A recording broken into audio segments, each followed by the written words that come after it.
Hello and welcome. Thank you so much for joining me. It is great to be back at home again. And thank you, Kitty, for coming to help me out with this.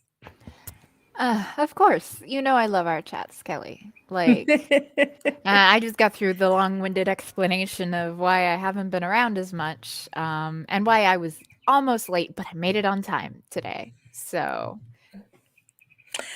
Well, right now, Sandy is the only one that's watching. well, hi, Um, Sandy. Skid Scratcher was here a few minutes ago, and I bet he will be back. Erte was here a while ago, but he said it was 2 a.m. and he would be back later. Up now we got 5. We're picking up here. All right. Um, yeah, and Steel Rain is right. The day after we left, the government in Italy went full fascist. It's terrifying. I am legitimately concerned about girl boss Mussolini. Like, she scares me. Mm. Yeah, now we've got an audience. Okay. I'm going to start before we do the slide and show a couple of things that I wanted to show. Before I left, Kitty asked me to pick up a shot glass for her sister because her sister has a shot glass collection, and I found Oh, this that in is the room. amazing. Oh, she's going to absolutely love that. Yeah, and I got a metal one, so I wouldn't have to worry about it breaking in the And she doesn't suitcase. have any like that, so it's like one of a kind in her collection. I know she's gonna be absolutely stoked. So thank you. I Hmm. appreciate it. And just let me know. I'll PayPal you whatever like the shipping and the cost of that. Like, I got you. Okay. Well, I also got something for you. Oh, you didn't have to do that. I know I didn't, but I wanted to, and I Well, hope thank it you. fits. I really hope it fits. Um, Oh, that is it so says cute. Capri.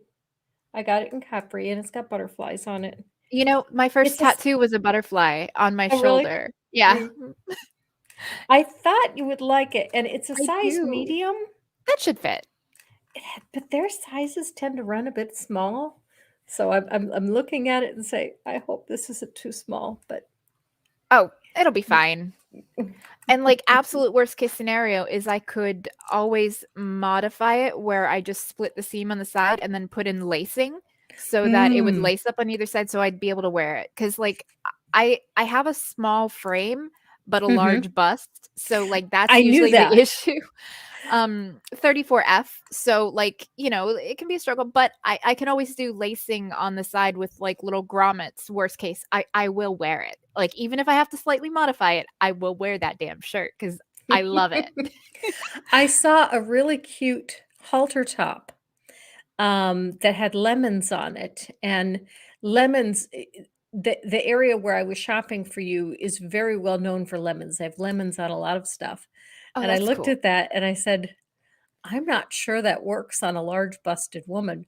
One observation I made that I was a little surprised at is particularly the young women in Italy tend to be very small chested. You know, we were on the beaches and there wasn't a whole lot hidden. And as I was just surprised at how many small chested women I saw. Yeah, I mean, but it seems to vary around the world. I mean, but there does seem to be like a general like there's some groups of people where they do tend to be on the smaller busted side, especially in a lot of the Asian countries. You know, they do Hmm. tend to be smaller busted as well. And then it seems like, you know, at least from my experience, the more like Germanic and Nordic countries tend to be a little bit bigger busted. But yeah, it's just really weird how like it can go. Like my older half sister is even larger chested than I am. Like she's like a Mm, J. wow. Um and but then, you know, my two younger sisters, my full-blooded sisters are like a D cup. So still big, but not like as big. Like Hmm. um, and yeah, it's just weird how that goes, you know, but my mother's larger chested, but her mother wasn't. Um, but yeah, and then, you know, my aunt is bigger chested, one of them, and one of them smaller chested, and then my cousin is like smaller chested. Like she jokes that she's got her little chicken cutlet things that she stuffs in her bra to give her like an actual like bust. And her push-up bras, like she always jokes that she wants bigger boobs. I'm like, no, you don't. No, you don't. I'd give you mine in a heartbeat if I could.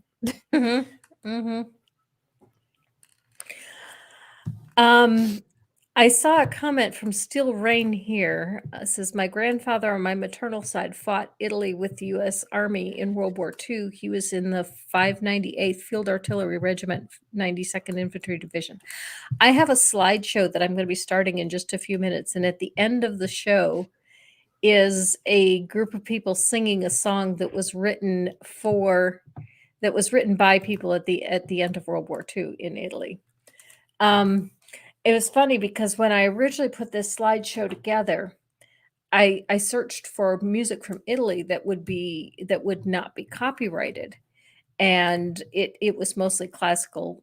And when I say classical, I don't mean the technical genre of classical, but classical Italian. And it all said it was copyright free, and then as soon as I uploaded it to YouTube, it was all ineligible because there were 2 songs on it. So I took those out and re-uploaded it. And this one has a copyright claim on it, but it's only a revenue sharing, and I'm fine with that. Anyway, I learned an awful lot, and there's several things that I wanted to share. So I'm going to go ahead and start this slideshow. I'm going to stop it in a lot of places and comment on some things. And Kitty, if you have any comments or questions, you feel free to jump in. I mostly have this in order of when we saw it, but not always.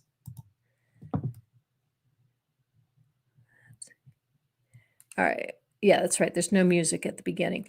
Okay. The very beginning here, this is Rome. Our first days were in Rome. That is the Pantheon. It's a temple that was built to all gods. The other picture is the view from our hotel rooftop. The hotel we stayed at had a rooftop bar and terrace. And I thought it was particularly interesting for several reasons. Number one is I've been playing a lot of Assassin's Creed, and you jump from rooftop to rooftop, and I looked at that and said, yeah, I could totally make that jump if I was in my Assassin's Creed avatar. Just make sure you land in the hay bale so that the guards don't come and give you grief.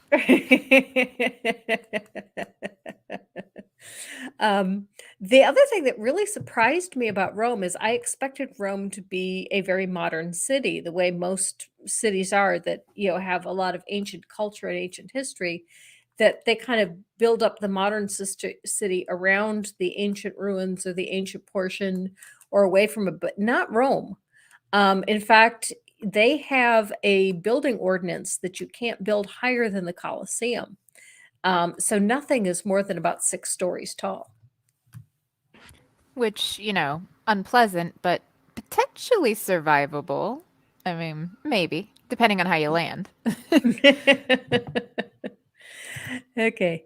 The next few pictures are going to be from inside the Pantheon. This is the roof of the Pantheon, and they built this. It's supposed to remind you of the heavens, of the stars, and it's supposed to give you the feeling of swirling, although I said I don't really feel that. I more felt like it's just circles. And then the top of the roof is open. And there's a drain in the floor because the top of the roof is open. That's interesting. And, I don't know, like I could just see like I wonder how many of those little squares there are, considering, there were so many, Roman and Greek gods, and if they, had a square to represent each one, even if they didn't like name it, like that'd be something that I'd, want to look into and see just how many squares there are. But then there were so many Roman gods. Then there's artwork everywhere. A lot of the pictures are artwork. This one is supposed to be St. Paul. I don't remember if I took that in the Pantheon or if I took that at a church that is a couple blocks away. Now that one is the church a couple blocks away. And that I also took in a church. I don't remember where I took that one. Or that one. When we get to the Vatican, okay, here's the Colosseum. There's the overall Colosseum. There's the entrance. That just shows you some of the original building materials and things that have fallen. Okay, this one is kind of interesting because you can see a lot of the levels. This is the ground level right here, and then this is all underground. If you've seen Gladiator, and they have the slaves that are traveling, they're walking underground and then come up, or the tigers that are underground. Yeah, there's all kinds of underground tunnels and stuff. Although our guide was telling us that when it was originally built, it didn't have all that underground stuff. That was actually added later. This is our whole group that was there. We had a small group of 14. And that's my husband. This gives you an even better idea of the tunnel system underneath the floor, because this is the floor here. And just the scale of it too, you know. Mm-hmm. Mm-hmm. Although one thing that was interesting that our guide told you, if you've watched the movie Gladiator, they have that one scene where they fight the chariots and the chariots are racing around. He said that did not happen. Chariot racing was done in at the Circus Maximus. That the Colosseum was not big enough for chariots. They couldn't make the turns.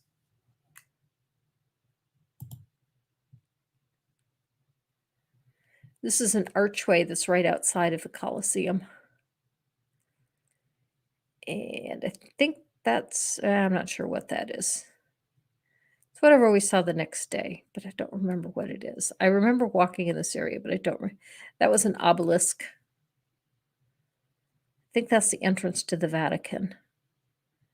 I think this is the Vatican, I think. Or is this St. Andrew's Church? Godless granny and godly grampy. That's funny. Yeah, this is St. Andrew's Church. And this is something that I thought was really interesting. I'd never seen anything like it before. The altar at the front of this church, every Catholic church you go into, there's always Jesus at the altar. This one did not. St. Andrew was behind the altar, not Jesus.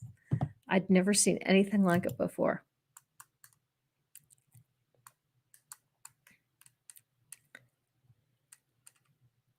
And that's St. Andrew being crucified.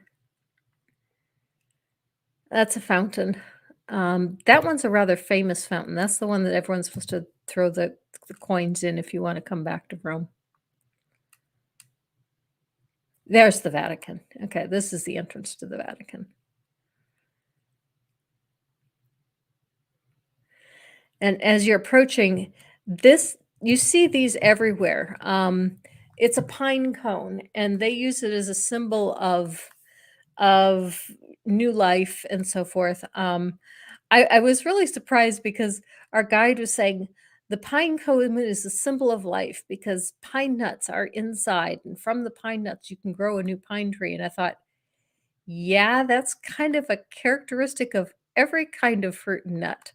But for whatever reason, they chose the pine nut and the pine cone as their symbol. Although I will admit that the pine trees they have there are really phenomenal. There's a sphinx, or a lion rather. I think it's interesting that they had peacocks, which were a symbol for Hera.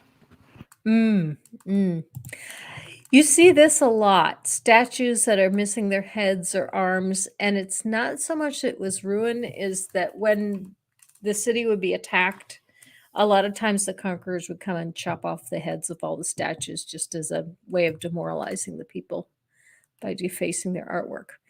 This is what made me extremely angry. And this is where I need to give you a bit of a history lesson because I wasn't aware of the history. This is inside the Vatican. And this is the Hall of Statues. And what made me so angry is you can see how long this hall is, and it is completely filled with Greek and Roman statues. They have absolutely nothing to do with the Catholic Church. And yet the Catholic Church hoards these. Why? Here's why. Because when Rome fell, the Pope had 4 titles, one of which was the King of Rome. Now, at that time, Rome was a section of central Italy that it covered about a quarter of the country.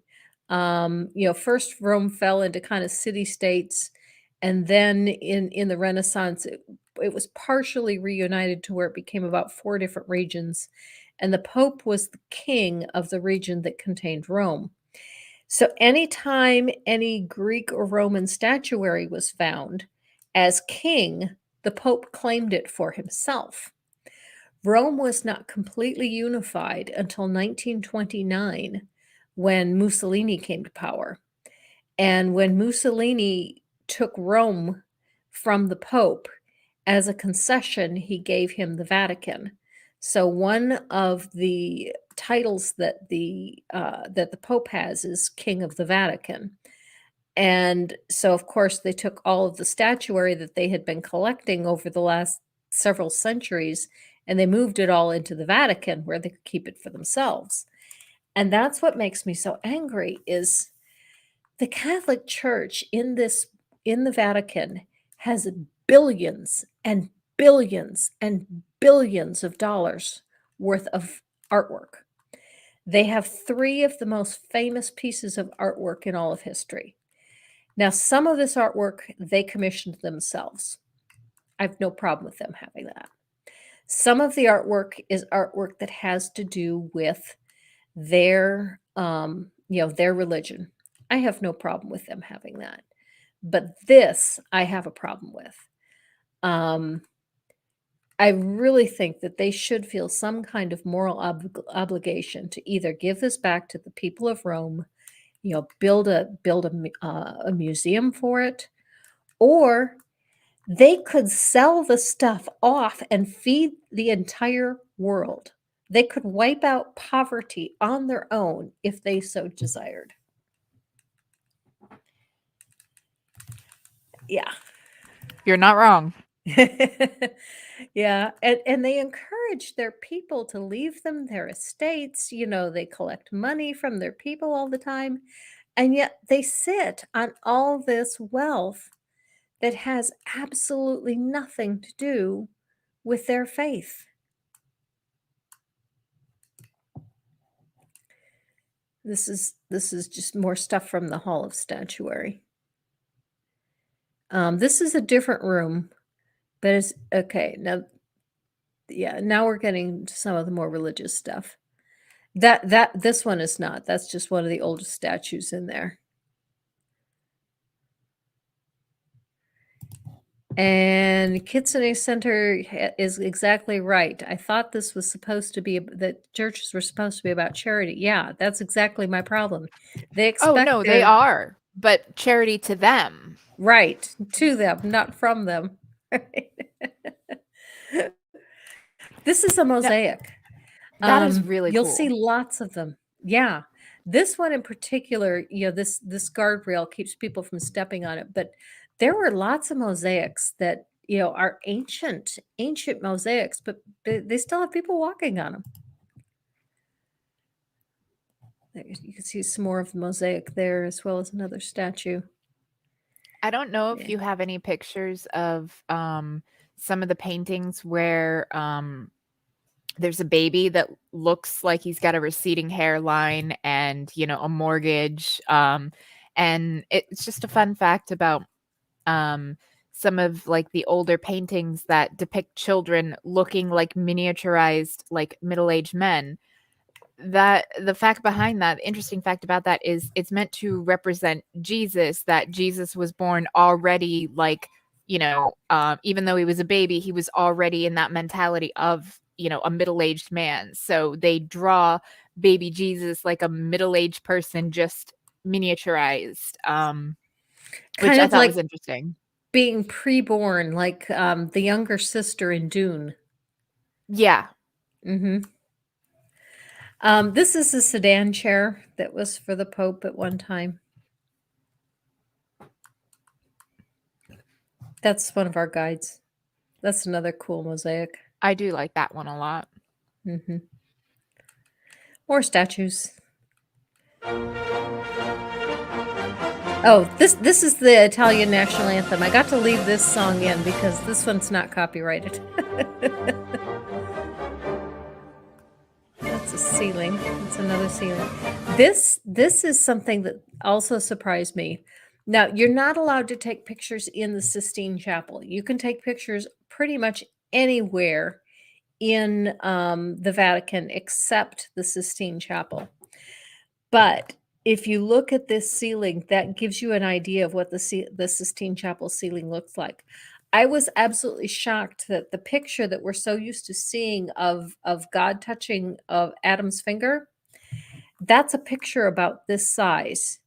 There's a whole series of them across the ceiling depicting creation, and the one of God touching Adam is almost in the center. But it's actually not anywhere near as big as I thought it would be. And I don't have a picture of that one, obviously.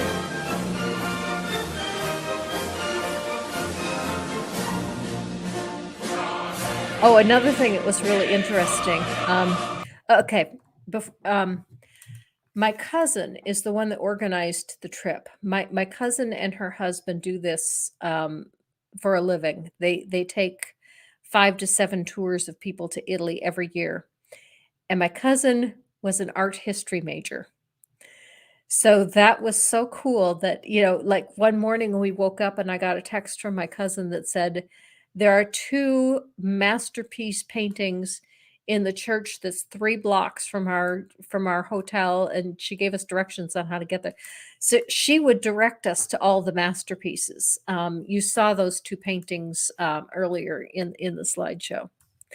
This is a tapestry. There's a whole hall of tapestries as well, where they have all these tapestries hanging. They're absolutely lovely. I didn't take as many pictures of the tapestries, but yeah, the tapestries, I felt the same way as I did about the statues. Some of them are, having to do with the religion. No problem. They should keep those tapestries, but some of them, I really think they should give back. Tapestries impress me more than paintings. Really?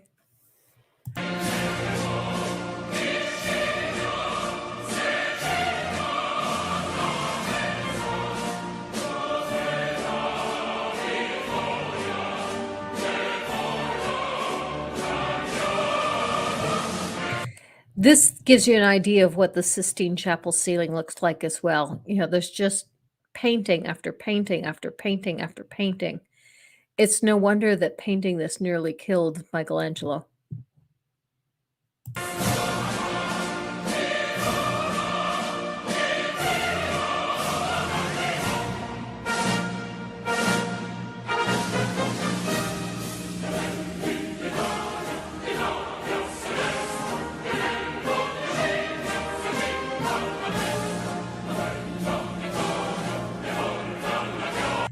Okay.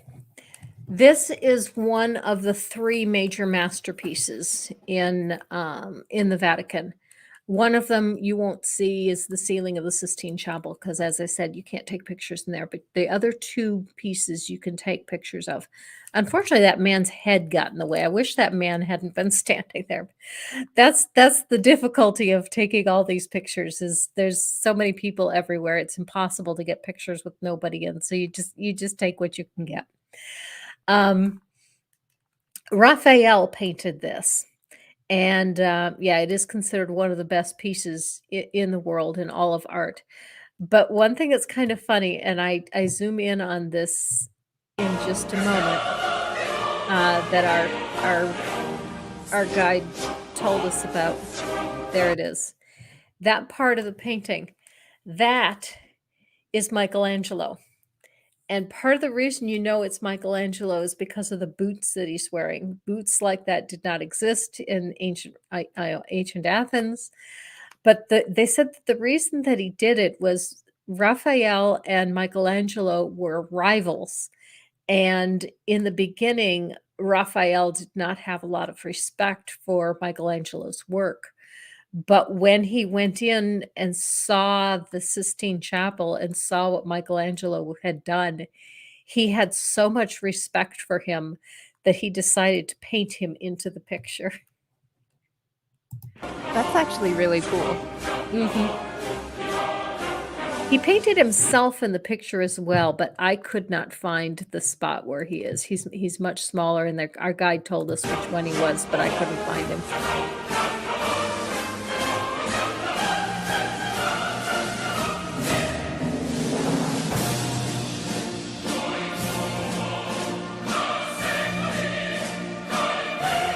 Some ornate column work. Okay, that's it. This is the third one. This is Leonardo da Vinci's, and obviously it's Mary holding Jesus after he was deceased. The reason that line is through it is because there is a glass case in front of this statue, and it's a bulletproof glass case. And the reason is about 8 or 10 years ago, I forget when our guide said it happened, some guy with some mental health problems ran at this statue with a hammer and hit Mary's nose with it and damaged the statue. So now it's behind bulletproof glass. One of the things that's interesting about this statue is it is the only piece that Leonardo da Vinci ever signed.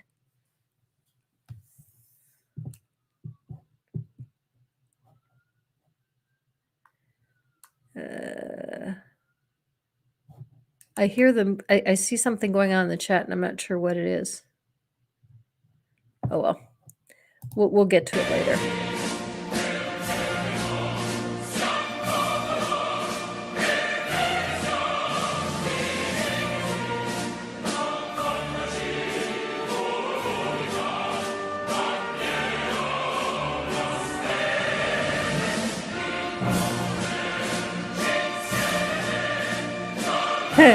Maya said, give me billions of dollars, I'll look after it.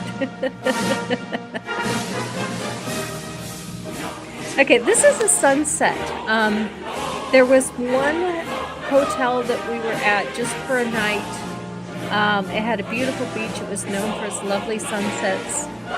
And the thing that I found so fascinating about the sunset, it was quite cloudy.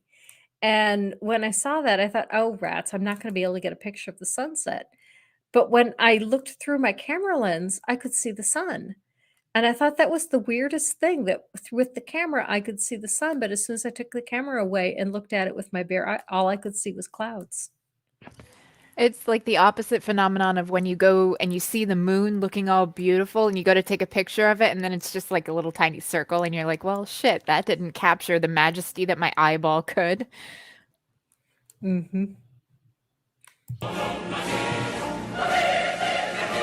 Okay, this was also really interesting. This is an organic water buffalo mozzarella farm. Any vegans in the audience are not going to be happy about this, but that's okay. I learned a great deal about mozzarella cheese while we were there. First of all, a lot of places you will see signs for buffalo cheese or buffalo mozzarella. It's because the Italians domesticated water buffaloes. And a lot of the mozzarella that you get there, the fresh mozzarella, comes from water buffaloes. This is an organic farm, and it was quite interesting because the cows are free to do pretty much whatever they want. In this picture, toward the top here, there's a kind of an orange thing. This is a massager that goes back and forth. The cows can walk underneath that and get a massage. They are free to use any of the stalls that they so desire, although the cows are very much creatures of habit. The cows are tagged with numbers, and they found that the cows will always go to the same stall. And not only that, they pretty much will go to the massager at the same time every day. There's also a milking machine, and they voluntarily walk into the milking machine, which then attaches itself to the cow's udders, and it milks the cow, and then the cow leaves. If the cow does not want to be milked, it does not have to be. The only thing about this farm that is, the cows wouldn't need to be milked if they weren't taking the calves away. And so, of course, that is the reason. And we did ask, well, what'd you do with the male calves? And they said that's either veal or leather, or both. Um, I so, mean, I personally like I'm not a vegetarian, I'm not a vegan, but I do, advocate against the factory farming that we do here because it is just cruel and it's mhm, I there's a food chain and just me personally, we evolved to be omnivorous and I have no problem with meat eating and I don't see it as evil in and of itself. But we can do things like what they're doing there where you're making it as humane for the animals as possible and not mhm, adding needless suffering to mhm, them. mhm, And, mhm, same thing for leather and, turning them into leather or meat as long as, they're not torturing the animals before ending them, I personally don't have an issue. Like, I understand there are people that are like, animals have a right not to be food. Agree to disagree on that one, but I will say that, our factory farming in the West is just barbaric. It is absolutely barbaric. And like things like this is what I think that we should be going towards. Like we can overall reduce meat consumption, so that, you're not getting because the factory farming, you would have to reduce meat consumption a bit in order to, switch to a more uh humane type of farming. mhm, But, it's not saying you can't have meat, mhm, mhm, but yeah, definitely like there shouldn't be needless added suffering to the animals that then become dinner, mhm. I didn't take any pictures of them making the cheese. I probably should have, partly because It it it it wasn't visually all that exciting, but they did tell us some really interesting things, partly that they do not pasteurize their cheese. Um, they make their cheese by hand, and then once they make the cheese, they sell it fresh that day, and you do not refrigerate fresh mozzarella cheese, you leave it out, and you use it that day, and then you come back and get some more the next day. If you keep it to the end of the day and you haven't used it all, you can refrigerate it, but then it's no longer fresh mozzarella. And that's one of the things that I also saw the difference of when I get to the cooking class a little bit later, is they gave us mozzarella cheese to use in both the um, eggplant parmesan that we made and on our pizza. And they gave us a bowl, and it did not look anything like the fresh mozzarella. It looked a lot more like what we get in our country. It has just a slightly yellowish color. And the chef was explaining to us, this is day old mozzarella. We buy our fresh mozzarella and we serve that on our caprese salad, which caprese salad you see everywhere in Italy. It can either be just tomatoes and fresh mozzarella cheese, or it's tomatoes, cheese, and lettuce. And but if the cheese is kept to the end of the day and has to be put in the refrigerator for the night, the next day it's no longer considered good enough to serve as fresh mozzarella that they use in their in on their pizzas, and and on the in other dishes where they're going to be baking it and melting it. That's So pretty it's cool. it's kind of a second class mozzarella. I mean, I've had goat cheese, but I've never had water buffalo cheese. Like I'd be willing to try it. I mean, Mhm, ultimately cheese is cheese. Like it's, a product of combining certain bacteria with milk and, mhm, that's that. Like but I love mozzarella. It might be the most basic bitch of cheeses, but it is my favorite because like I like it fresh or with like some crackers and maybe some like pepperoni or deli meats or something. Or cut into strips, battered and deep fried because I am an American and mozzarella sticks are like a comfort food. But there was a question in the chat from Humongous. Do you think hunting is more ethical than factory farming? I actually do. Caveat being hunting for food and not trophy or sport hunting. I don't agree with that. Although, another caveat to that, there are certain instances where uh, where it's been done where you have like elderly lions on like preserves in Africa that are going to need to be euthanized anyway. And by selling the trophy hunting rights, they then raise money to help with the preserve. There have been a few times that has happened. That's the only justifiable trophy hunting in my opinion. As far as if you're hunting for food, I have no issues with that. Obviously you're not going to be as good as the indigenous peoples where you're going to use every part of that kill, but trying not to waste it and making sure that if it's not a clean kill, that you put the animal out of its misery as quickly as possible and as humanely as possible. I absolutely believe that that is more humane than factory farming, because the reason they pump our food so full of antibiotics is because they are kept in such disgusting, unsafe conditions, so many crammed so close together that they keep getting respiratory illnesses. Like, you have to wear a respirator at chicken farms because there's so much ammonia in the air that you would die if you Mm. tried to walk in there in some of these like chicken farms. So factory farming is incredibly inhumane, and even as a non-vegan, non-vegetarian, I advocate against factory farming. And anything where it's more free range, like these cows are, I mean, free range is kind of a buzzword term, but Mhm. again, like the more humane way of raising them, where they're milked when they want to be milked, they have the room to come and go as they want. They're not kept in little pens that are just barely wider than they are and just force fed and milked whether they want it or not. Another thing about the mozzarella, when they would finish making what was, the basic mozzarella, they would take the leftover curds that did not get into the cheese, and they would reheat them, and that was ricotta cheese. And one of the things they explained to us that ricotta means recooked, that they recook the curds, and then that's ricotta cheese. I did not know that. I don't remember the name of this place. This is one of the oldest ruins in Italy. This predates Greece.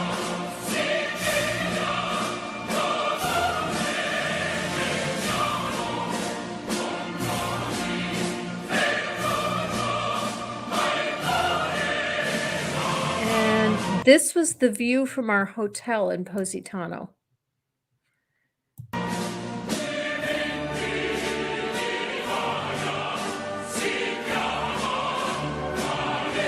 Okay, here's me doing my cooking class. I was the only one in our group.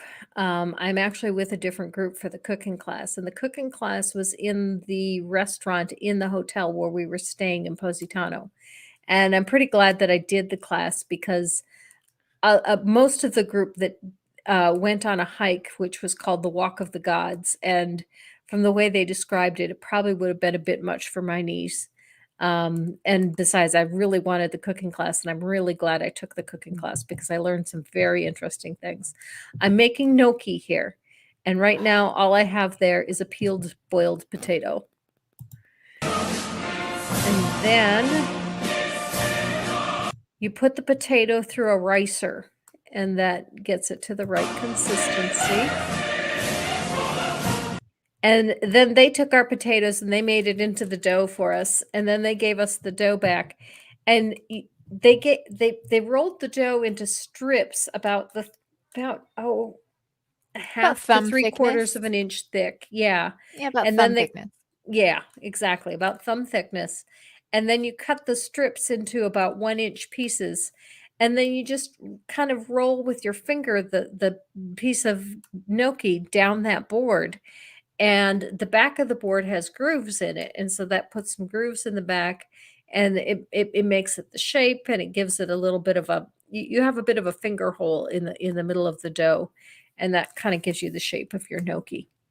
The other thing that it really surprised some of the people in the cooking class, although I just had never really thought about it, but they said they make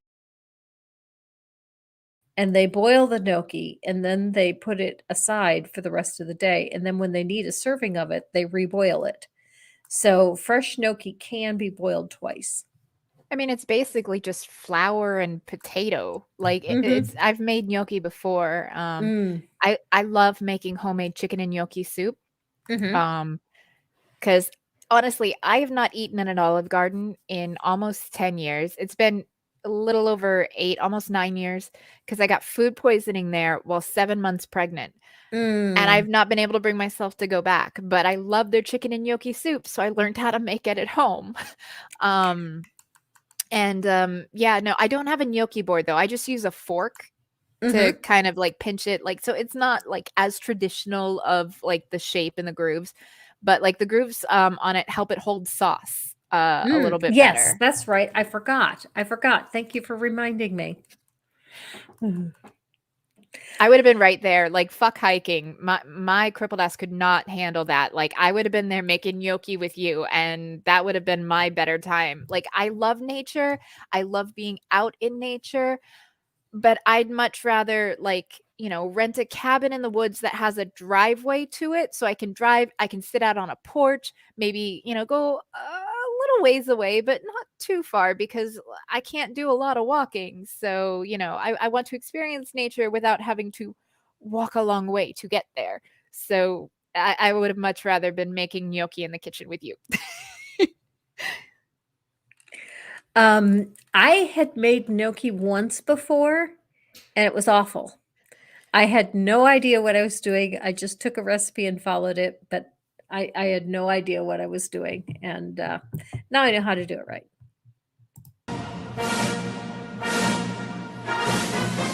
It's actually easier than making homemade pasta. This is the thing that I learned that was extremely valuable. Robin loves eggplant, but Robin says, American eggplant is just too bitter. And it's so hard to find Chinese eggplant that's not so bitter.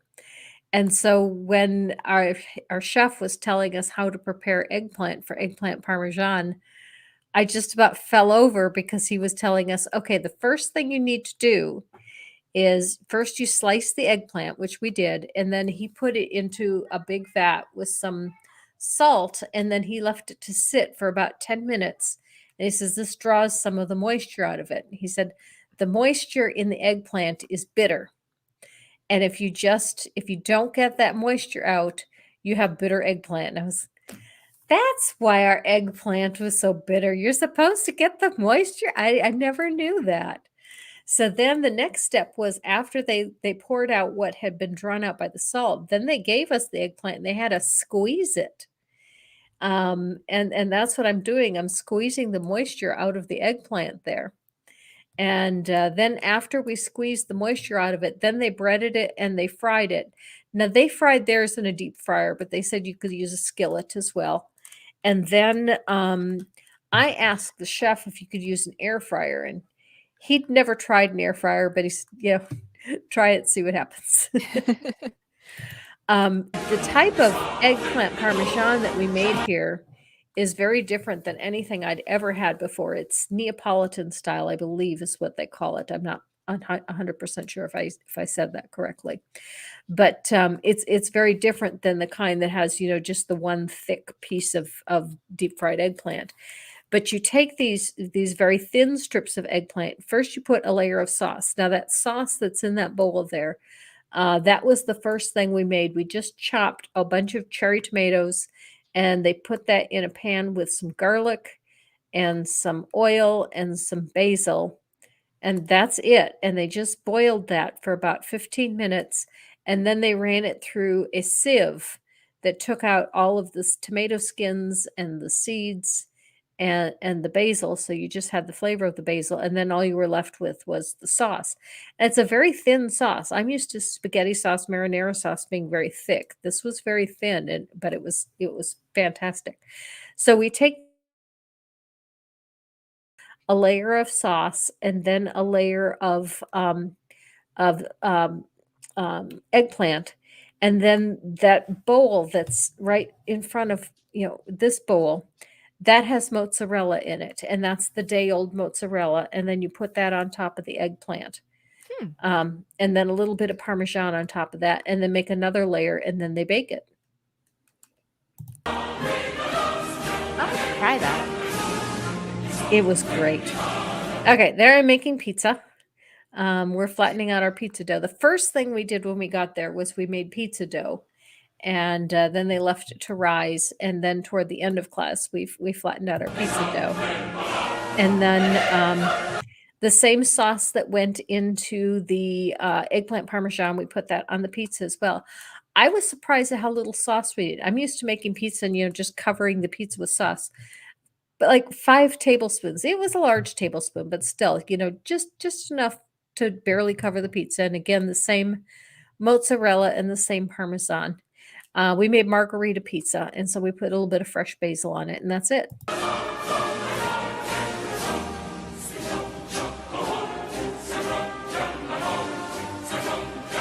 And That looks there's my delicious. yeah. And then here was the other thing that was just a big shocker to me was how they cooked the pizza crust. Is once we'd finished shaping the pizza crust, they said you get the same wood fire taste if you just cook the crust in an iron skillet over the stove. They said, don't put any oil, don't put anything in your pan, just the pizza crust. And just let the heat cook the pizza crust. Put a lid over it until the crust starts to bubble. Then take the lid off and flip the pizza crust. And then take it out and top it. And then you can bake it. But he also said, if you're so that you can do this when you don't have a lot of time is you can make like 20 of these crusts, and you can freeze them for up to a year and just take out a crust when you're ready for a pizza, and then it only takes like 15-20 minutes to make the pizza. But yeah, I was just shocked that you can make wood fire pizza taste from a skillet.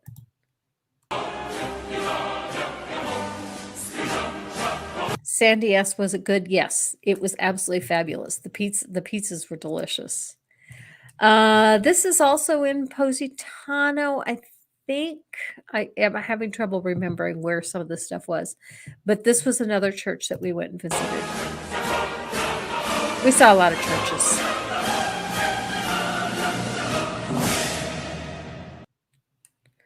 There's a painting in that church.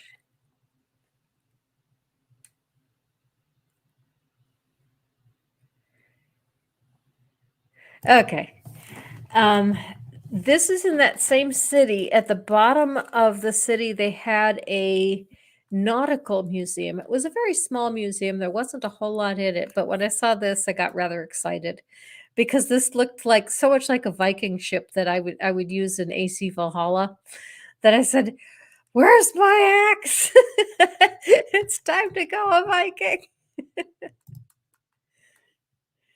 And then I took another picture of the decoration on the I front. swear, when I have a little bit more free time, I'm going to make you just like a hoodie, but I'm going to make it look like and put the hood on it to look like the Assassin's Creed assassin. Like I will make you a jacket that looks like that when I have some free time. I got a lot going on, but I'm marking that on my to-do list. Okay. Thanks. This is very typical Italy. I don't even remember which city this is. But one of the things one of the first things that we were very confused by was the first day we went to dinner and we looked at the menu, and I had to text my cousin and ask her, "What is primo and secundi?" because the menu has appetizers, primo, secondi, then desserts. Sometimes there will be after dinner drinks or cheese and fruit. But there's main dishes both under primo and secondi. Most Italians, when they eat dinner, they will have a two-course dinner where they have two different entrees in their dinner. So they will order a primo and a secondi. Um, they look at you a little funny when you only want one or the other, but not too much. You know, not everybody's like that.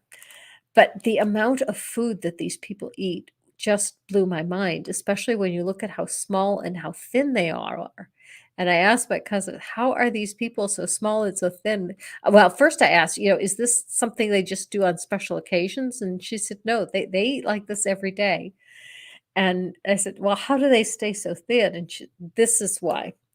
Because most of the cities are on mountains. Space is at a premium because everything is going up and down the mountain. Finding parking for cars is very difficult. So when you go grocery shopping, you may have to park your car 4 blocks from your apartment or your house and have to carry your groceries 4 blocks up the mountain to get to your house. And you're doing this like every other day. They're just so used to walking up and down the mountains that they just burn calories like crazy.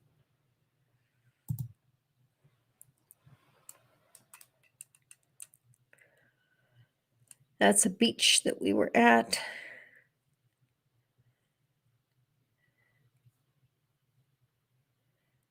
More landscapes, more mountains. Okay, this is one of those pine trees I was talking about. These trees are gigantic. I when I first saw them, how do they get them shaped like that? I mean, this tree looks like it looks like a giant version of a bonsai. But they just grow that way. This is a garden. I think we're in Capri now. Yeah, this is in Capri. Capri is an island, and there's only two cities, Capri and Anacapri. Um, one's on one side of the mountain, and the other's on the other side of the mountain. This is in the boat on the way over to Capri. There were a whole bunch of these grottos, and they all have names. There was the Blue Grotto, and there was the cat or the Bat Grotto, and there was the Mary's Grotto because it was somebody would have put a statue to the Virgin Mary inside this grotto, so now it's Mary's Grotto. And almost all of the grottos, there's a line of boats waiting to get in and look at the grotto. And you look at the grotto and then you leave. One of them is the Heart Grotto. I have a good picture of that one. You'll see why that one's called the Heart Grotto. I think that's Mary's Grotto. I think the statue of Mary is somewhere in there. This archway, the boats all go through that archway. This is a very iconic picture of Capri. Most people think of that arch when they think of Capri. There's another one of the grottos. There's the Heart Grotto. You can see the rock has the shape of a heart.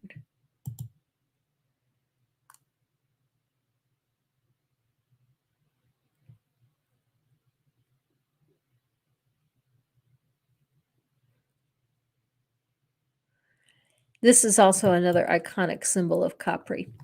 Capri was never all that popular until Jacqueline Kennedy and Aristotle Onassis decided they wanted to go there. Then suddenly it became a place for celebrities.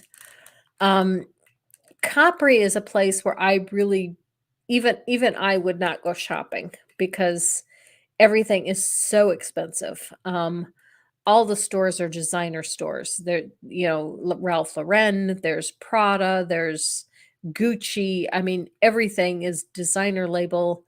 And LeBron James had his yacht off of Capri this past summer, and yeah, they're always naming all the really famous people that are there. But Anna Capri is the affordable place, and so if you actually want to do some real shopping, you go to the other side of the mountain. You go to Anna Capri.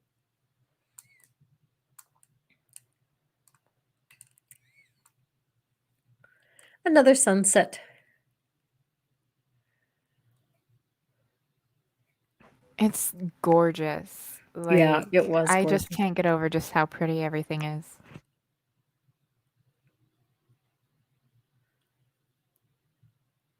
That's another one of those trees that I was talking about. Doesn't that look kind of like a giant bonsai tree? It looks like It somebody really does. shaped it. Yeah.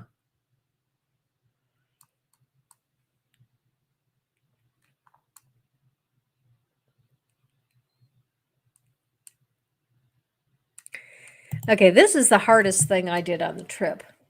The last 3 slides have all been of this rock formation. This is an archway, and you can't see it all that well. There's a couple more pictures coming.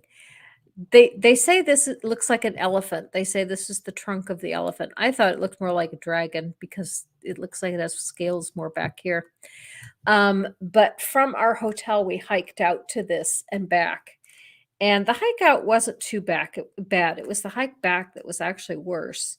All in all, there were just so many steps. Up and down and up and down and up and down, and it was a 7-mile hike out and back. The route that we took. I've got a nasty bruise on one of my toes from that, but we made it.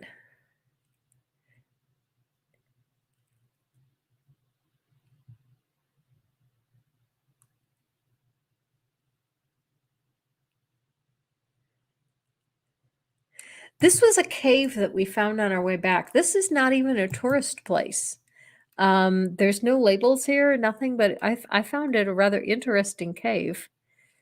I called it the cat cave because there was a cat in it.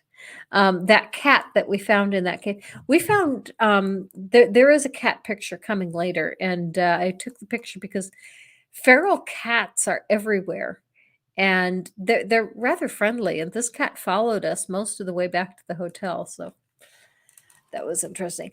This is the home of a man who fell in love with Capri. He was a doctor. He originally came to Capri when he was a student doctor, and he loved the land so much. He said, "I want to live here." So he finished his his medical studies. He became the doctor to the Crown Princess of Sweden. Was it Sweden? Yeah, Sweden. And he was her personal physician after she became queen. So needless to say, he became a fairly wealthy man. But one of the things that he did was he did come back to Capri and he bought some land. And there were very few residents on the island at the time. And so whatever he found on the island, he used in making his home. And he found lots of ancient Roman statues, columns, and ruins, and he incorporated these, and you'll see these in various places in his home. And he lived here for many years. There's a Roman column and 2 Roman statues just in the front entry hall of his house. There's some more in his bedroom. And this is a hallway out to the garden.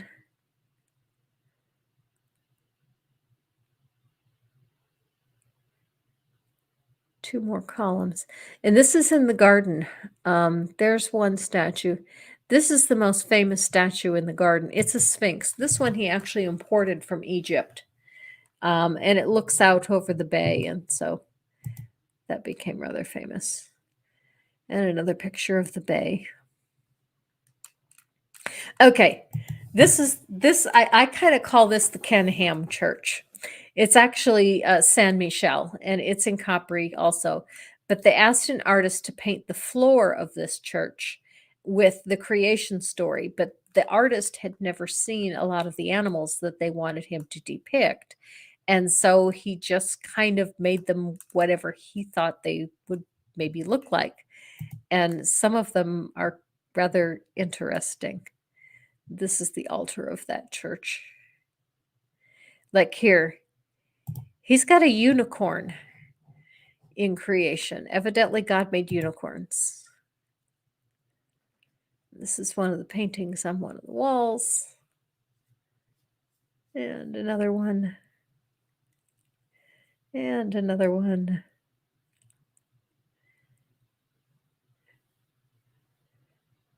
Okay, we're back to the floor again.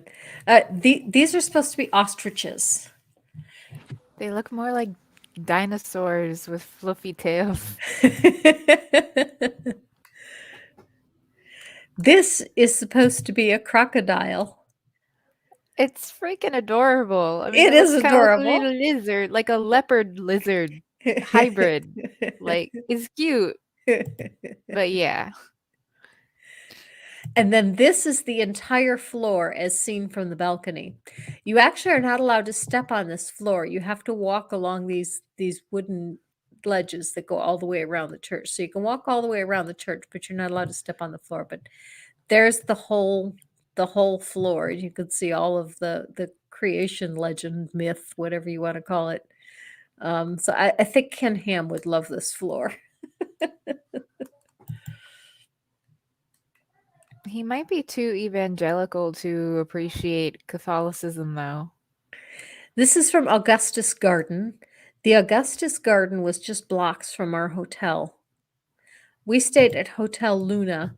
This statue is not at our hotel, but is nearby. It's a very interesting looking statue. I don't know that there's anything famous or anything about this statue, but look at the way that moon just hangs there. Obviously, there's wires in here that are supporting it, but still, I could not imagine coming up with a way to make that hang that way.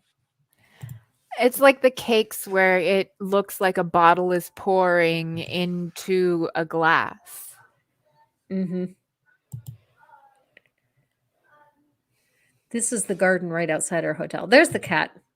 I had to take a picture of one of the cats because we saw cats everywhere. Looks a little like one of my cats. This is Pompeii. This is the very last day.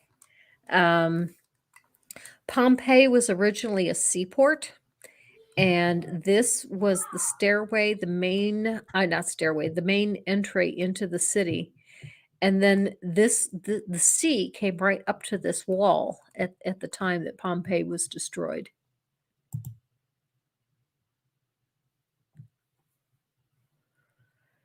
This is that same entrance, but from those steps, and you can see the seawall, and you can see where they moored the boats here. It's absolutely incredible how well preserved everything is here. They were telling us about what happened when the volcano erupted. Okay, there's the volcano. This surprised me. This is Vesuvius. I did not realize Vesuvius was that far from Pompeii. The other thing they said that was of note was there's two peaks on Vesuvius, one here and one here, but an artist painted Vesuvius on one of the walls inside the city, and you can see that there was only one peak in the picture. So they're saying that they're fairly certain that entire top of the volcano blew off when Vesuvius erupted.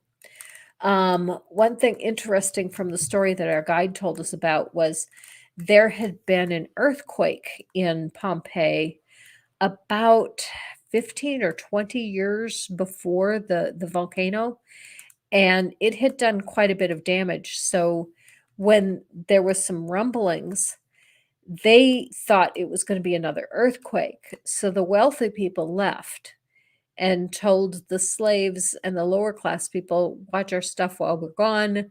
We'll be back after the earthquake. So a lot of the wealthy people survived because they left the city when they felt the rumblings. And most of the people that all died were the lower class people. And this is why I believe in eat the rich. I mean, even in ancient times, they were fucking terrible people that were looking out for themselves Mhm. and did not give a flying fuck about the unwashed masses. Mhm. Mhm. They told us there were 12 feet of ash that fell on the town. And that's what killed the people. It wasn't lava, it was ash. And the people died because they could not breathe under 12 feet of ash. And I think, like, a little bit further out, some of them were killed by, like, toxic gases as well. Probably, yeah. Sandy wants to know, how shall we prepare them as food? Honestly, what was the term that Doctor was it? It wasn't a charcuterie board. It was a different term he used when he was trying to connect with the potential voters in Pennsylvania. Mhm.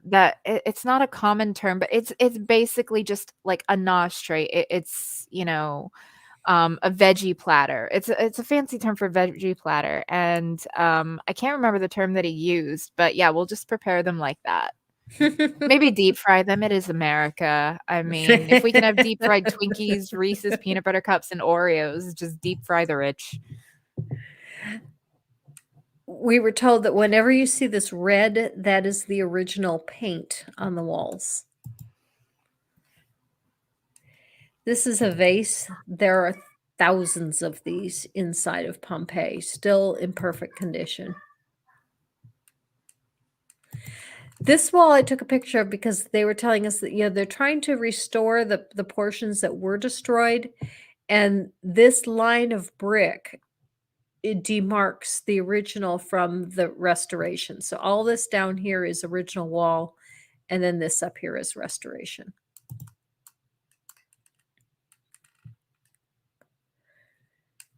And this was the city square. Okay, this I thought was funny because it fooled me. I saw this and I thought, oh, this is a nice piece of Roman artwork. And I was expecting our guide to tell us something about it. And she was just pretty much completely ignoring it. And then eventually, oh, wait a minute. We have a super chat. Mo says, hey, kitty, stay safe. Thanks, Mo. Thank you, Mo. No, he texted me earlier to ask if I was okay. I was like, yeah, the storm's not here yet, but we're pretty far inland, so we should Mhm. be okay. I'm more worried about my friends that live on the west coast of Florida because they're going to get hit the worst. My family's on the coast, but on the east coast. So by the time it really gets to them, it's not going to be as bad. And we're landlocked here in about as central of central Florida as can be. So we might get it a little bit worse than my family, but not as bad as Tampa and the Gulf Coast is going to get. So they're the ones I'm most concerned about. But thank you. I appreciate you.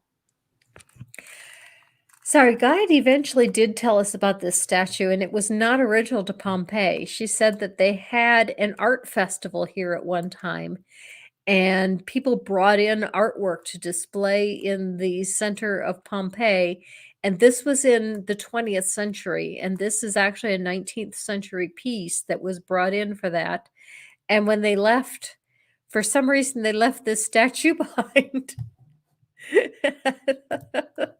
Thought that was funny. Here's this modern art piece in the middle of Pompeii.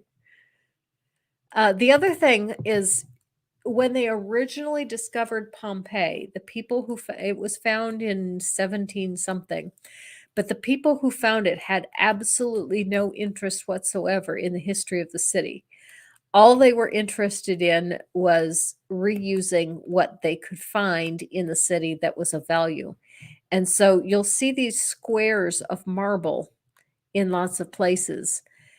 Originally, the entire ground here was all marble, but the people who originally excavated Pompeii, they were taking all the marble away to use it in other places. So wherever there's no marble, that's because somebody stole it.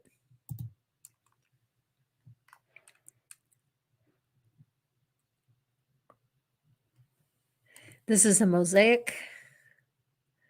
That's a water fountain. There's about 100 of them, but this one was the most famous. She was telling us that these were supports for beams. They know that almost every building was a two-story building because they all have these places for support beams. And there's a few places where the second story is intact, and that's how they know for sure that's what that was. That's a bed. The people back then were quite small. It's a very small bedroom, and that's a bed. Okay, Kitty, you're gonna love this. This was the most famous brothel in, or at least the largest brothel in Pompeii. There's actually quite a number of brothels, and I don't know why some of my pictures did not survive, but um, there were markings outside to mark the brothels. Like there was a place in the street where there's this phallic symbol sticking out of the ground, and it's pointing toward a particular house. That was to point you to where the brothels were. Or if you saw a sign outside that had a phallic symbol on it, that meant that was a brothel. There were some restaurants that also offered um, sex workers after your meal if you should so desire. But this is what I found really interesting. In the big brothels, they had these paintings that depicted what this particular worker provided as services. So there was no misunderstanding as to what you were buying because this was a port city. A lot of the people that were buying these services were sailors that had come in from other cities. They might not speak the same language. So, to make sure there was no misunderstanding about what was being bought and what was being sold, there were paintings, and you were only allowed to do what was in the painting. Oh, that's cool. Like, I Hmm. mean, hey, you know my stance. Sex work is work, and we should, at the very least, decriminalize it. But it should be legalized and regulated to keep predominantly the sex workers safe, but also to keep the clients safe. Um, with like health checks, STD screenings, access to contraception and condoms, and background checks on the people that want to go to said brothels to make sure that they're not a risk to the workers. So, yes, I do love that. They don't call it the oldest profession for nothing.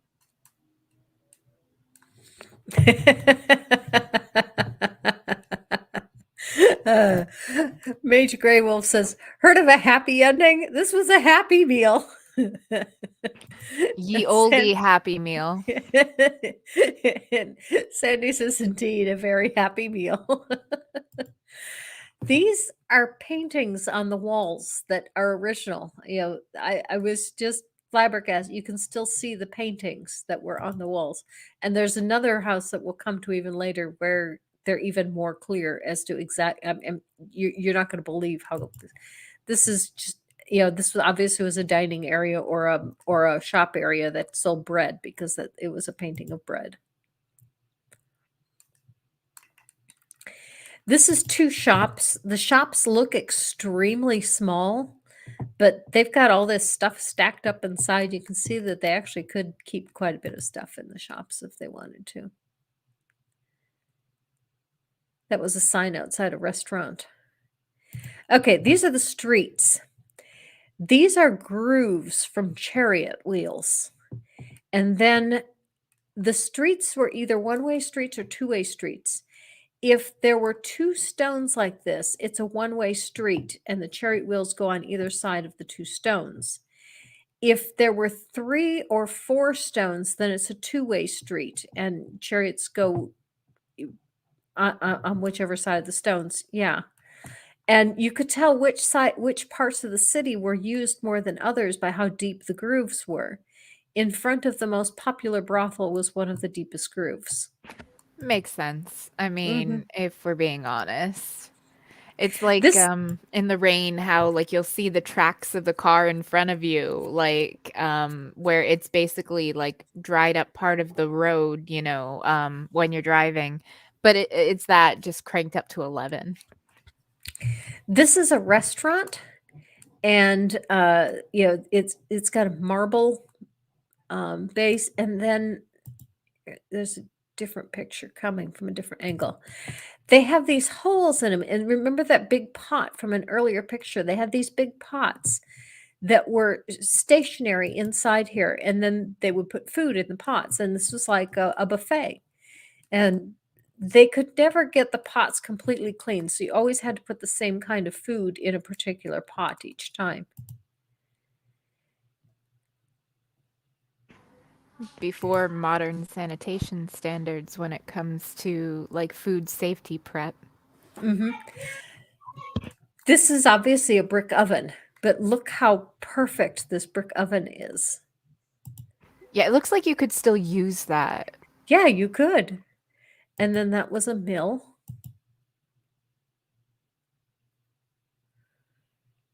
And that's an archway as we were leaving the city. Now, this is a farmhouse that was outside of the city. It obviously was it belonged to a very wealthy owner. You can tell by how expensive the house is. But this is the one where the paintings just blew me away. Um, these are the original walls. And Pompeii was destroyed in what was it? I can't remember. I'm thinking it was like 73 AD. I'll look it up real quick.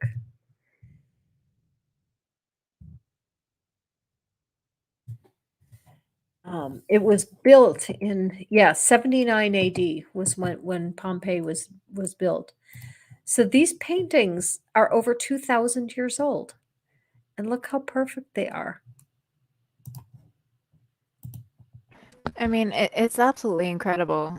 And like, but you think about just the devastation and how long it took to excavate, and then you realize that we, you know,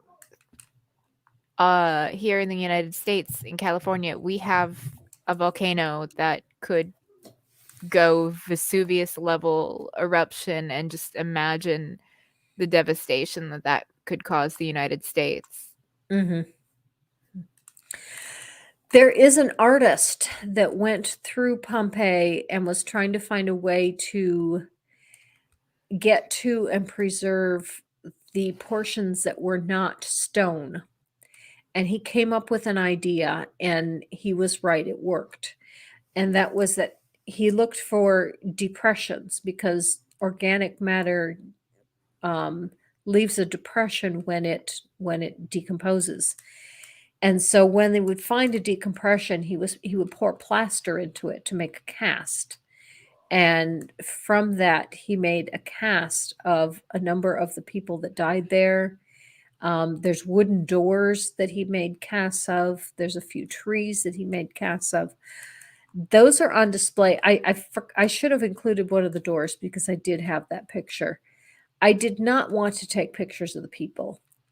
Um, the real bones of the people are inside those casts, and I just did not find it respectful to be taking pictures of dead people. So they are on display. You can see them there, but I did not want to take pictures of them.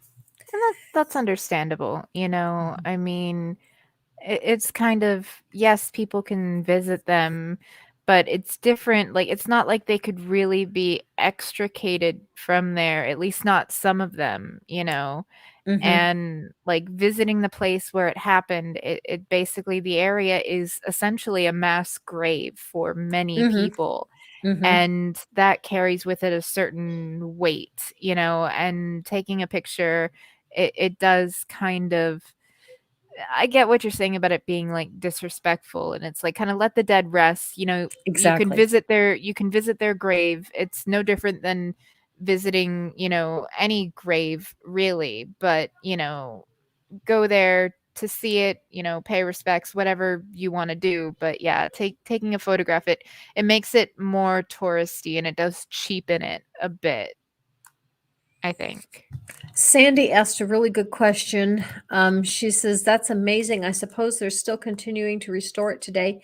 Yes, they are. They've only done two-thirds of it. There's still another third of it to go. And the third of it that is still to go is still under 12 feet of ash that they still have to dig through it and unearth. These are the Swiss Guard that are at the Vatican. This photo got out of order. I'm not sure why. The first one that I found these uniforms kind of comical, and I wanted to take his picture, and I asked permission, and he said no. But this pair was further away. You couldn't approach them, and lots of people were taking their pictures. So I went ahead and took one too, just because I found their uniforms rather interesting. You definitely won't lose them in a crowd. No, you will not. No, you will not. I mean, it almost has like a court jester feel to it, you know? Like Yes.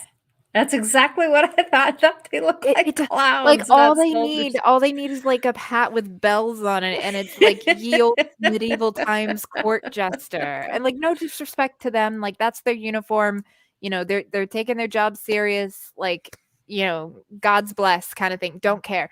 But it does have like it's just so garishly bright, you know, like I mean, and they've been that way for a very long time. So it's like safety orange with a little blue and red splashed in. Like, I mean, you'd Mhm. expect that, like, doing construction on a roadside and, you know, like, at dusk as opposed to, like, your guard. Like, it's bright. It's very bright.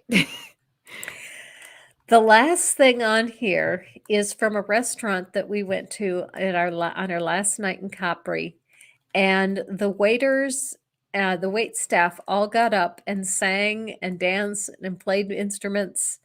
And I didn't think to video it until about halfway through it, but it was really interesting. So I did get some video of it, and that's what's coming next.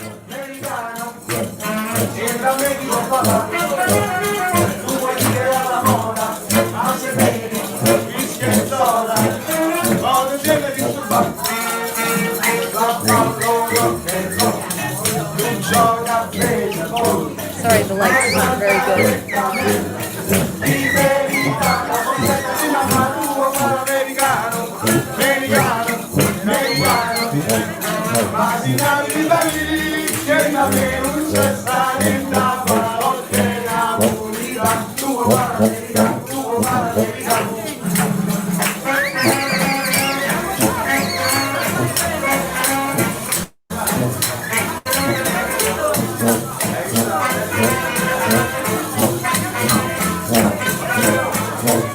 That's one of the things I want to get to. You hear that bump, bump, bump, bump, and it sounds like a tuba. It's not. It's this. This guy has an instrument. It looks like a small drum, and it's got a stick sticking out of it. And when he pushes the stick, it makes the bump, bump, bump. Oh, And that's there's an cool. and there's another guy over here that has one that plays a slightly different note. And so they kind of go back and forth so that you get the bump, bump, bump, bump, because the two instruments that play each play one note.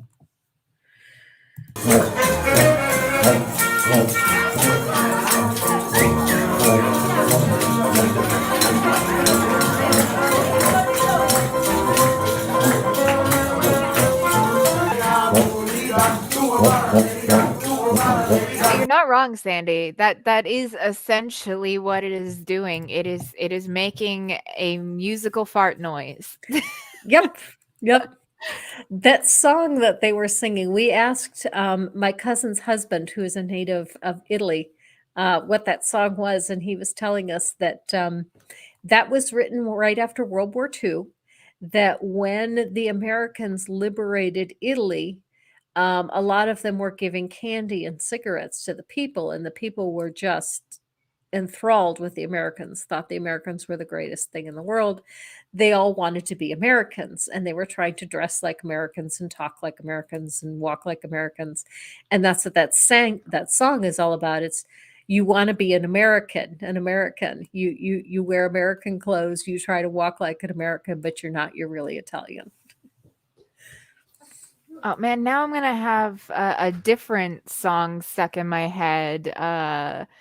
Like I think the song is even before your time, Gigi. The "Walk Like a Man, Talk Like a Man." Oh, yeah, I can't remember who sings it. that's from Jungle Book. No, no, no, Um, no, not the Jungle Book one. The oh, like, oh, I'm gonna have to look it up. Hold on, because this is gonna bug me.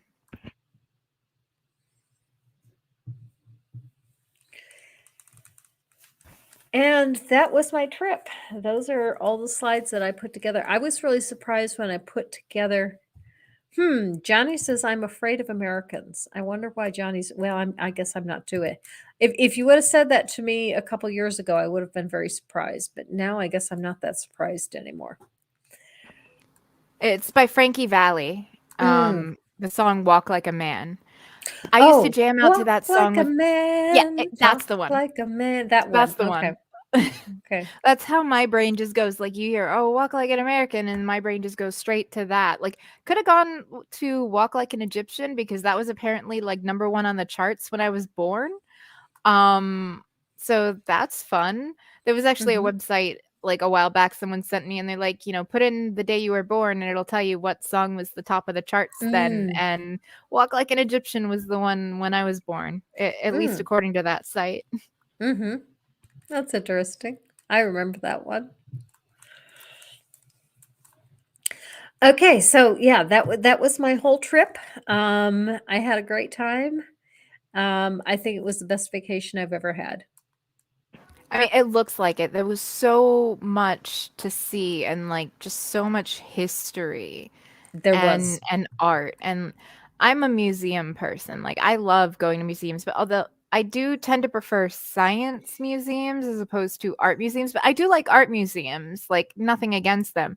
I don't know, I've always found science museums really fascinating, but there are areas like on my want to travel list where there's nothing but just ancient history and art, and going to visit Rome and Italy and Greece are like, right up there towards the top.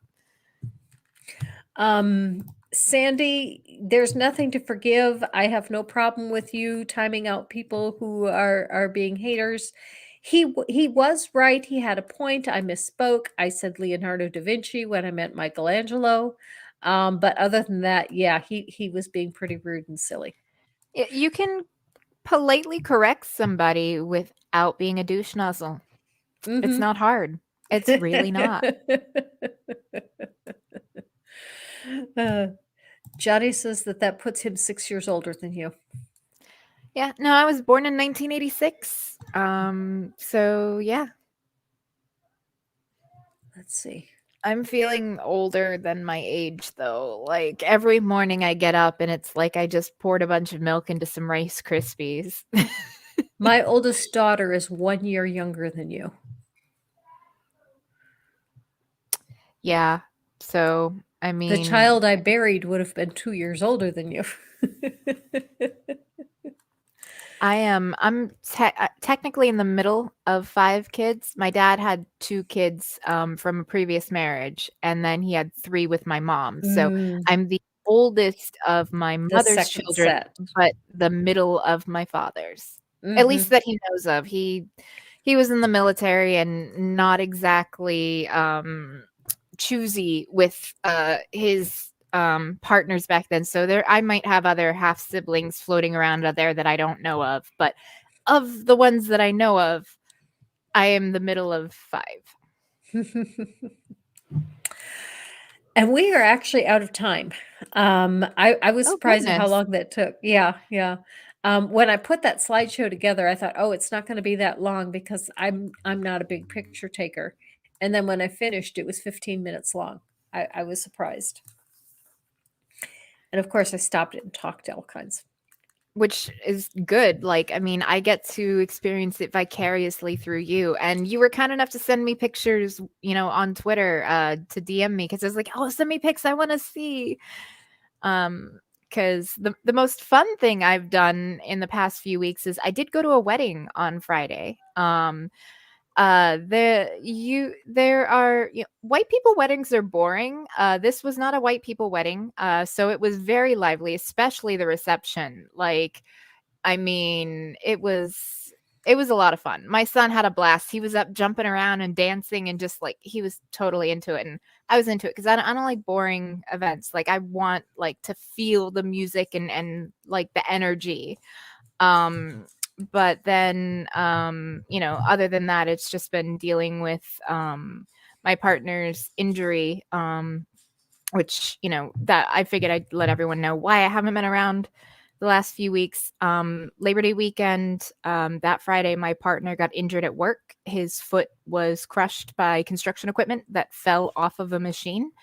Um, and he had to have surgery. It happened Friday. He had to have surgery on Saturday. And so essentially, my disabled ass has been having to help take care of him. And it's been a Of lot. his And disabled ass. yeah, basically. Like, I was like, but at least his is temporary, Yeah, yeah. lucky for him. But yeah, he's not allowed to even try to put weight on it until at least December. So he can't even Mm. start, like, really getting back into normal until then. So yeah, that's been fun. Slash sarcasm. But no, honestly, he takes really good care of me. And, he's always taken good care of me. So, like, I'm happy to do it.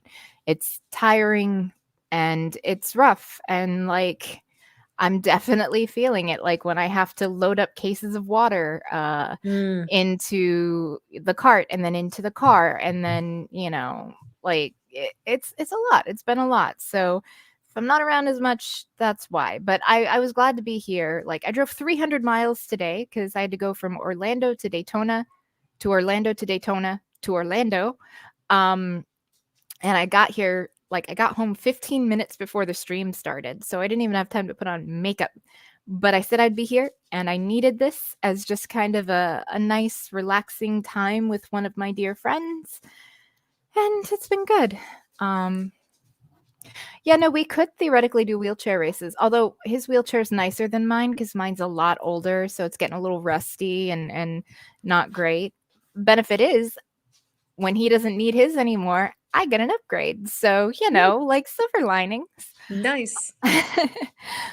But no, honestly, yeah. So it's been a bit rough, and I do plan on trying to be on when I can. I just, I'm exhausted. I'm very tired. And then, like, with the storm and everything like that, don't know how that's gonna go. But other than that, we switched the way we're doing, like, the guinea pigs. My son got guinea pigs for Christmas. We switched from using paper bedding to fleece liners. So, like, Mm. I've been keeping busy and sane because sewing is a relaxing thing for me. So I've been making, like, fleece liners for the guinea pigs cages, and so we switched over to that. And, like, this is a little one that I made because I made them a little tunnel, and this one slides into the tunnel so that when they go through it, like, this can be taken out and changed so the tunnel itself doesn't get messy. And the neat thing with fleece is it takes several washes to do it. Like, you prepare it by wicking it, where you wash it in hot water 3 or 4 times, and once you do that, then when you put water on it, it actually, it will go straight through the fleece, and then you have an absorbent layer in the middle that just holds that moisture. So while it means a bit more laundry, it's not as wasteful as using pine shavings or paper bedding, because that is messy to clean, but is also not as environmentally friendly, because these liners will last a very long time and can be reused after washing, whereas you use a big bag of pine shavings or of paper, and then Throw it in a away. week you'd throw it away and rinse and repeat. So it's cheaper. I mean, initial upfront cost of buying the materials, but then once you have them, it is cheaper in the long run, and it's just better overall environmentally because you're not having to kill trees to do it. So that's always good. And the absorbent layer, fun fact, if anyone wants to get guinea pigs, U-Haul furniture pads. They are made out of recycled denim, and they basically turn it into almost like a felt, and it is incredibly absorbent and is one of the best things to put in liners. I did a lot of research on this. So you'll have basically a layer of that in between 2 layers of fleece, and boom, you have an absorbent pad. So that's what I've been up to, is making those. And I did put a TikTok out actually showing making one of them on my TikTok. Oh, Oh, nice. and so Mo, I have to thank for this. Because he sent me something. He was like, "Hey, can you blind react to this thing?" And this was like a month or so ago. And I was like, "Yeah, sure, fine." And I blind react to the video on TikTok, and it blew up. So I went from having 600 followers on TikTok to now I have 3,600 followers on Oh, TikTok. wow.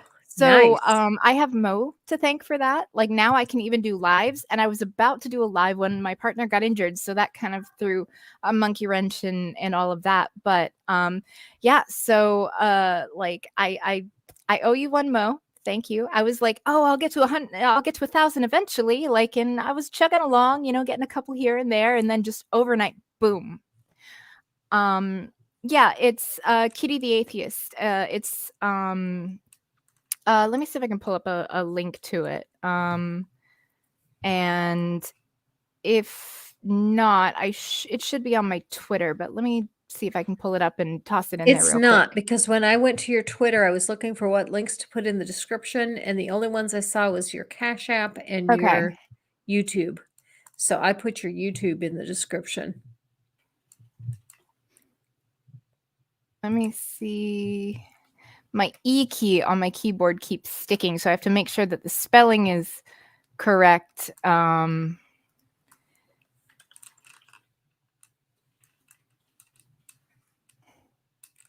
If you send it to me after the show, I will add it to the description later. So if anyone just looks at the description later on, they can Yeah, it get should it as be well. kitty_the_atheist, if I recall correctly.